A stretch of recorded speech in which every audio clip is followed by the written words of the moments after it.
Welcome back clean news. चलिए देखते हैं मध्य प्रदेश की 25 फटाफट बड़ी खबरों को। इससे पहले आप एमपी के किस जिले से न्यूज को देख रहे हैं हमें कमेंट बॉक्स में जरूर बताइए। साथ ही डेली अपडेट रहने के लिए चैनल को सब्सक्राइब कर बेल आइकन को दबाना बिल्कुल न भूलें। आज का लाइक एम 3000 है, उम्मीद करते हैं कि आप इसे पूरा करेंगे।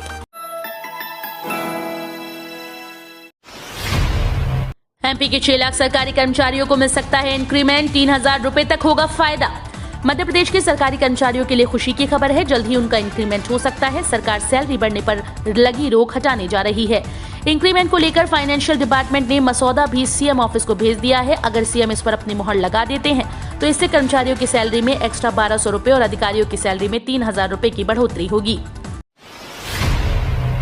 जेडी और डीईओ स्तर पर होगा शिक्षक भर्ती दस्तावेजों का सत्यापन। उच्च माध्यमिक शिक्षक और माध्यमिक शिक्षक भर्ती प्रक्रिया को लेकर दस्तावेज सत्यापन की प्रक्रिया एक बार फिर से इसी सप्ताह से शुरू होने जा रही है। सत्यापन प्रक्रिया जिले और संभागीय स्तर पर संपादित कराई जाएगी। जिला स्तर पर जिला शिक्षा अधिकारी कार्यालय को जवाबदारी दी गई है, जबकि संभागीय स्तर पर ज्वाइंट डायरेक्टर एजुकेशन ऑफिस सत्यापन का काम कराएगा। कोरोना संक्रमण के चलते सत्यापन की प्रक्रिया पर रोक लगा दी गई थी, अब 2 महीने बाद फिर से शुरू की जा रही है। संक्रमण अभी भी बना हुआ है, ऐसे में सत्यापन की पूरी प्रक्रिया कोविड-19 प्रोटोकॉल की निगरानी में कराई जाएगी। क्यूआर कोड में फंसा राशन, 9750 परिवार होंगे परेशान, दोबारा लेंगे राशन पर्ची। कोविड काल में पीडीएस का राशन लेने के लिए पात्र परिवारों को मदद देने के लिए नए 12,900 परिवारों को राशन मिलेगा। अस्थायी पर्ची व्यवस्था के तहत राशन की व्यवस्था तो की गई थी, लेकिन फिलहाल वो क्यूआर कोड में फंस गई। 12,900 में से 25% लोग तो दे दी गई अस्थायी राशन पर्ची से राशन ले गए थे, लेकिन हाल ही में शासन ने नई अस्थायी पर्ची जारी कर दी जिसमें क्यूआर कोड भी लगा हुआ है। शासन का कहना है कि इसी क्यूआर कोड वाली पर्ची से राशन बटेगा। अब 9,750 परिवार ऐसे बचे हैं जिन पर अस्थायी पर्ची है तो उस पर पर्ची क्यूआर कोड नहीं है। 2 माह से बंद पड़ी पीएम आवास की बुकिंग शुरू। अप्रैल माह में कोरोना संक्रमण की रफ्तार बढ़ते ही निगम मुख्यालयों में लोगों की आवाजाही कम करने के लिए प्रधानमंत्री आवास योजना की बुकिंग बंद कर दी गई थी। इसके बाद अब जब कोरोना संक्रमण की दर लगातार कम हो रही है तो प्रधानमंत्री आवास योजना में फ्लैट्स की बुकिंग फिर से शुरू कर दी गई है। मेडिकल की पढ़ाई बीच में छोड़ने पर देने होंगे 10 से 30 लाख रुपए। मध्य प्रदेश में अब चिकित्सा महाविद्यालयों में प्रवेश लेने वाले विद्यार्थियों को बीच में पढ़ाई छोड़ना महंगा पड़ेगा, क्योंकि उन्हें बंद पत्र के अनुसार 10 से 30 लाख रुपए तक की राशि देनी होगी। चिकित्सा शिक्षा विभाग के आयुक्त निशांत वरवड़े ने बताया कि स्नातक और स्नातकोत्तर पाठ्यक्रम में नीट से चयनित विद्यार्थियों को चिकित्सा और दंत चिकित्सा महाविद्यालयों में मेरिट के आधार पर प्रवेश के लिए शासन द्वारा मध्य प्रदेश चिकित्सा शिक्षा प्रवेश नियम 2018 और संशोधन 19 जून 2019 के अनुसार पाठ्यक्रम संचालित करने हैं। मध्य प्रदेश में बिल्डिंग और घर बनाने के लिए पेड़ लगाना अनिवार्य। विश्व पर्यावरण दिवस पर सीएम शिवराज सिंह चौहान ने पर्यावरण संरक्षण की दिशा में एक महत्वपूर्ण घोषणा की। उन्होंने कहा कि मध्य प्रदेश में अब बिल्डिंग परमिशन और घर बनाने के लिए पेड़ लगाना अनिवार्य रहेगा। ये नगर निगम, नगर पालिका, नगर पंचायत के साथ गाँव में भी लागू रहेगा। इसके साथ ही प्रधानमंत्री आवास योजना में मकान बनाने पर भी पेड़ लगाना अनिवार्य होगा। मध्य प्रदेश देश का पहला राज्य जहाँ बिल्डिंग परमिशन के लिए पेड़ लगाना अनिवार्य किया गया। गैर सरकारी स्कूल पालकों से सिर्फ ले सकेंगे शिक्षण शुल्क, नहीं कर सकेंगे शुल्क वृद्धि। कोरोना संक्रमण के दौरान बंद गैर शासकीय शिक्षण संस्थानों में प्रबंधकों के द्वारा अभिभावकों से शिक्षण शुल्क की आड़ में शुल्क वृद्धि सहित अन्य शुल्क नहीं ले सकेंगे। इसके लिए शिक्षा विभाग द्वारा आदेश जारी किए गए, जिसमें वर्तमान शैक्षणिक सत्र 2020-21 के लिए गैर सरकारी स्कूल द्वारा पालकों से मात्र शिक्षण शुल्क ही लिया जा सकेगा। इसके अतिरिक्त अन्य किसी भी प्रकार का शुल्क नहीं लिया जाएगा। इसका पालन नहीं करने वाले स्कूल के विरुद्ध कार्रवाई की जाएगी। जिला शिक्षा अधिकारी ने स्कूल शिक्षा विभाग के निर्देशों का हवाला देते हुए बताया कि उच्च न्यायालय जबलपुर द्वारा पारित निर्णय के अनुसार प्रदेश अंतर्गत संचालित सभी गैर अनुदान प्राप्त शालाओं द्वारा न्यायालय द्वारा निर्देशित फीस से अधिक की फीस वसूली की स्थिति पाए जाने पर ऐसी संस्थाओं के विरुद्ध प्रचलित नियमों के तहत कार्रवाई की जाएगी। एचसी के निर्देश के बाद भी काम पर लौटने को तैयार नहीं जूनियर डॉक्टर्स। मेडिकल सीट छोड़ी तो देने होंगे 30 लाख रुपए। मध्य प्रदेश में हड़ताल पर गए जूनियर डॉक्टर्स अब तक काम पर वापस नहीं लौटे हैं। हाईकोर्ट के निर्देश के बाद भी जूनियर डॉक्टर्स वापस नहीं लौटे। अब शिवराज सरकार उन पर एक्शन लेने के पूरे मूड में है। नियम के मुताबिक मेडिकल सीट छोड़ने वाले जूनियर डॉक्टर्स को 10 से 30 लाख रुपए का बॉन्ड भरना होगा। मेडिकल कॉलेजेस के सभी डीन को इसे लेकर आदेश जारी कर दिए गए। ये जानकारी मेडिकल एजुकेशन कमिश्नर की तरफ से दी गई। मध्य प्रदेश सरकार ने ब्लैक फंगस की दवा के उत्पादन करने के लिए जारी किया लाइसेंस। मध्य प्रदेश सरकार ने ब्लैक फंगस के इलाज में इस्तेमाल होने वाली दवाई के उत्पादन के लिए राज्य में लाइसेंस जारी कर दिया। प्रदेश सरकार ने जबलपुर की एक कंपनी के लिए एम्फोटेरिसिन बी के उत्पादन के लिए लाइसेंस जारी किया। जारी की गई है प्रेस रिलीज के मुताबिक मध्य प्रदेश के खाद्य और औषधि नियंत्रक ने 31 मई को एक निजी क्षेत्र की रीवा क्योर लाइफ साइंसेज के लिए लाइसेंस जारी किया, जो कि उमरिया डुंगरिया औद्योगिक क्षेत्र में स्थित है। यह आदेश 22 दिसंबर 2021 तक लागू रहेगा। सभी जगह मेडिकल अस्पताल खुलेंगे। भोपाल में जेरी सुबह 9 बजे तक खुल सकेगी। इंदौर में दूध दोनों टाइम मिलेगा। भोपाल समेत मध्य प्रदेश के सभी बड़े शहरों को अगले 2 दिन के लिए लॉक कर दिया गया। भोपाल शुक्रवार रात 8 बजे लॉक हुआ, जबकि इंदौर शाम 5 बजे बंद करा दिया गया। अब मध्य प्रदेश के सभी बड़े शहर सोमवार सुबह ही खुलेंगे। वैक्सीनेशन के लिए छूट रहेगी, बाकी सब बंद रहेगा। वीकेंड लॉकडाउन में भोपाल में शनिवार और रविवार को दूध डेयरी सुबह 6 से 9 बजे तक और सब्जियां ठेले पर बेचने की अनुमति है।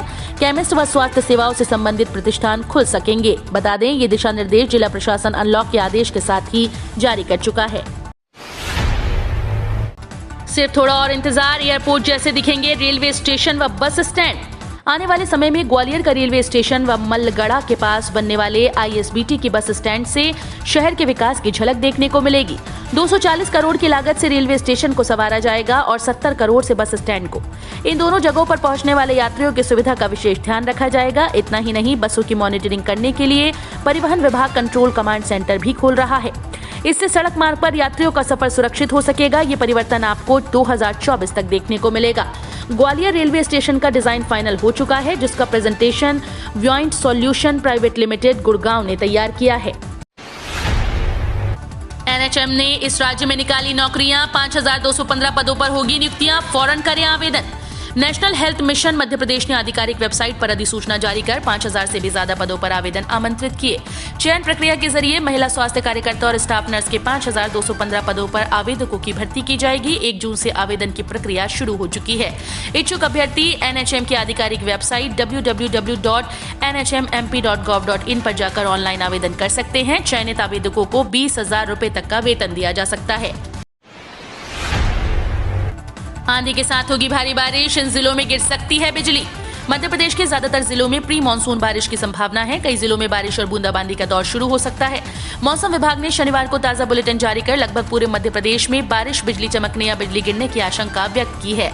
मौसम विभाग ने अगले 24 घंटों के लिए येलो अलर्ट भी जारी किया। इन जिलों में गिर सकती है बिजली। विभाग के भोपाल स्थित मौसम केंद्र से जारी बुलेटिन के मुताबिक अगले 24 घंटों के लिए रीवा, सागर, जबलपुर, शहडोल, भोपाल, होशंगाबाद, ग्वालियर, चंबल, इंदौर और उज्जैन संभागों के जिलों में गरज के साथ बिजली गिरने की आशंका है।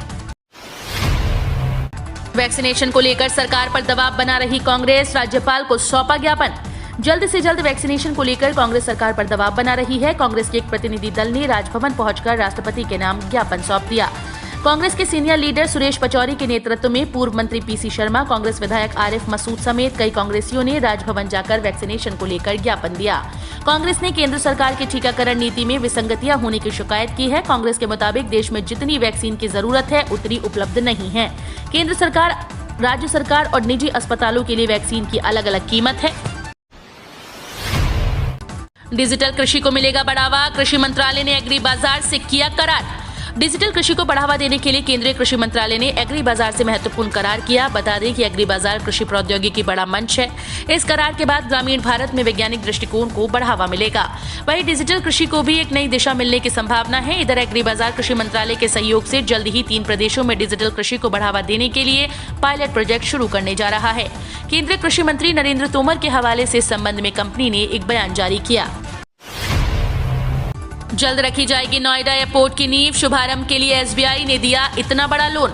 नोएडा में विकास की गति बढ़ रही है। इसी क्रम में अब नोएडा एयरपोर्ट का निर्माण कार्य भी शुरू होने जा रहा है।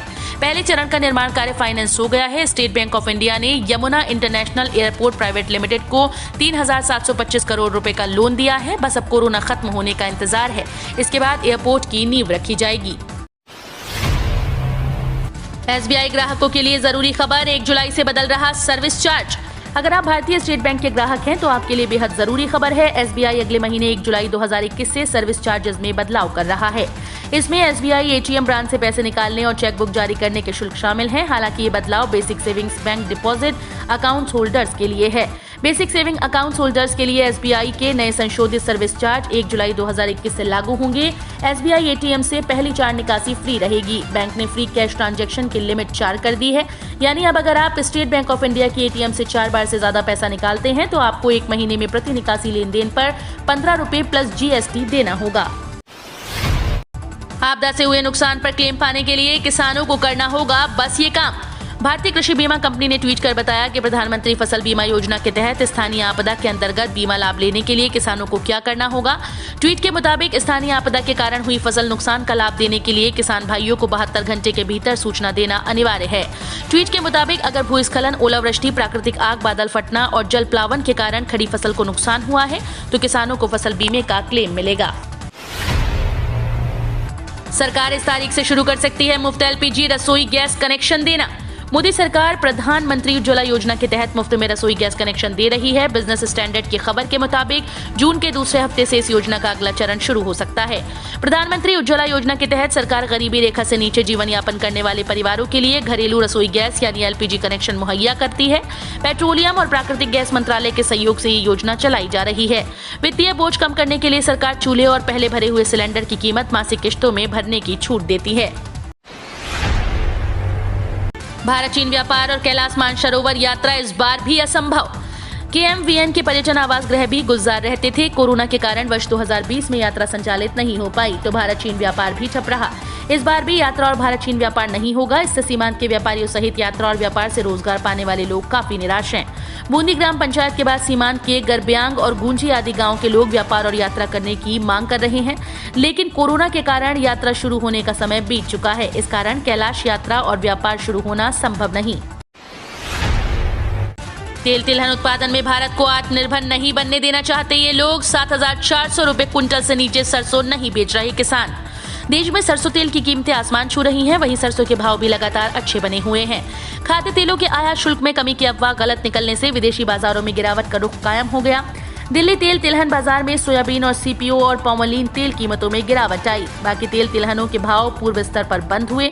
बाजार सूत्रों का कहना है कि अफवाहों के गलत निकलने से मलेशिया एक्सचेंज में गुरुवार रात को 0.5% और शिकागो एक्सचेंज में 4% की गिरावट आई थी। इसका सीधा असर घरेलू कारोबार पर भी दिखा। मुख्तार अब्बास नकवी बोले, हज मामले पर सऊदी सरकार के फैसले के साथ भारत। रामपुर में नकवी ने कोरोना टीकाकरण अभियान का जायजा लेने के बाद सरकार की उपलब्धियों को बताने के लिए मीडिया से बातचीत की, जहां उन्होंने सऊदी सरकार और हज मामले पर भारत का स्टैंड साफ किया। केंद्रीय मंत्री ने कहा कि हज की सारी संभावनाएं सऊदी अरब की सरकार पर निर्भर है और भारत भी सऊदी अरब सरकार के निर्णय के साथ खड़ा हुआ है। नकवी ने कोरोना संकट के समय सऊदी अरब सरकार की भेजी गई ऑक्सीजन जैसी मदद के लिए भी धन्यवाद किया। साथ ही उन्होंने ये भी साफ किया कि भारत ने भी सऊदी सहित कई देशों की मदद की है। आरबीआई ने घटाई विकास दर 10.50% से किया 9.5%। देश में कोरोना की दूसरी लहर को रोकने के लिए लगाए गए मिनी लॉकडाउन और कोरोना कर्फ्यू ने देश की अर्थव्यवस्था को काफी नुकसान पहुंचाया। देश की जीडीपी ग्रोथ में भी कमी आई है। कोरोना ने भारतीय अर्थव्यवस्था को कितना प्रभावित किया, इसका अंदाजा इसी बात से लगाया जा सकता है कि आरबीआई ने ग्रोथ रेट का टारगेट 10.5% से घटाकर 9.5% कर दिया। एसबीआई, एचडीएफसी और आईसीआईसीआई बैंक के ग्राहकों को बड़ी खबर, 30 जून के बाद नहीं मिलेगी ये फैसिलिटी। वरिष्ठ नागरिकों के लिए भारत में कई सरकारी और प्राइवेट बैंकों द्वारा शुरू की गई स्पेशल फिक्स्ड डिपॉजिट यानी एफडी योजनाएं जल्द ही समाप्त होने वाली हैं। ये एफडी योजनाएं कुछ समय के लिए कोविड-19 महामारी के बीच मई 2020 में इन बैंक के द्वारा शुरू की गई थी। इन स्पेशल एफडी योजनाओं में वरिष्ठ नागरिकों को मिलने वाली अतिरिक्त 0.5% दर के अतिरिक्त मिलता है। बता दें कि आमतौर पर वरिष्ठ नागरिकों को एफडी पर 0.5% तक अतिरिक्त ब्याज दिया जाता है। दूसरी लहर ने तोड़ा दम, 32 जिले ग्रीन जोन में, 6 जिलों में 0 संक्रमण। मध्य प्रदेश में कोरोना की दूसरी लहर ने दम तोड़ दिया। ये लहर लगभग खात्मे की तरफ पहुंच गई। 32 जिले ग्रीन जोन में पहुंच गए, वहीं 6 जिलों में एक भी कोरोना का केस नहीं आया। 38 जिले ऐसे हैं जहां 10 से भी कम केस हैं। पूरे प्रदेश में संक्रमण की दर 1% से भी नीचे पहुंच गई। हम रोज ऐसे ही न्यूज लाते रहेंगे। आपने अभी तक क्लीन न्यूज एमपी को सब्सक्राइब नहीं किया है तो फटाफट सब्सक्राइब कर लें। साथ ही बेल आइकन को दबाना बिल्कुल ना भूलें ताकि कोई लेटेस्ट अपडेट मिस ना हो।